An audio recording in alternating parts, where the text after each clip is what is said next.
Mga tubig mainom, mga pagkaon, mga tinunan ug mga nanag-iya ug mga sakyanan mihugop sa provincial capital aron lang makatanyag sa ilang tabang sa nagpadayong relief operations alang sa mga nabiktima sa Linog.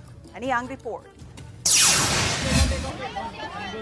Dayag diha sa Panagway, sa Kapin, 3,500 ka mga tinunan ang ilang kasibot sa pagtanyag sa ilang kahago, isip ilang tampo sa gipahigayong relief operations. Gipundok-pundok ang mga tinunan nga nag-repack sa mga relief goods nga ihatod sa kalungsuran sa Northern Cebu nga apektado sa Linog.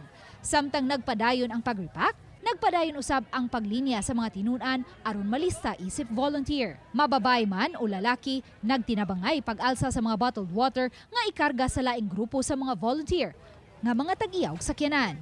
Usa kaniya si Wine Umpad nga tagadakbayan sa Lapu-Lapu. Gigamit niya ang iyang sakyanan nga libre. Sa ato pagkikinahanglan nga namoy kontak aron makibaw sa receiving ito sa.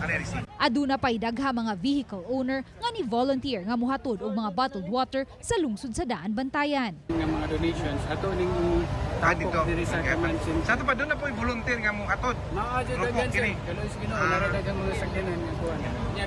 Samtang gipahibaw ni Ron Joseph Ramos, representante sa Capital PIO Office, nga sa pagkakaroon, lisod pa ang pagtala sa nadawat sa Kapitolyo nga mga food packs. Hinoon, sukad pasado alas 9 ganihang buntag, moabot na sa 1,200,000 ka pesos ang kantidad nga nadawat sa Kapitolyo, isip cash donations. Girisibuhan usab kini aron opisyal nga masulod sa panudlanan sa lalawigan ug masumada.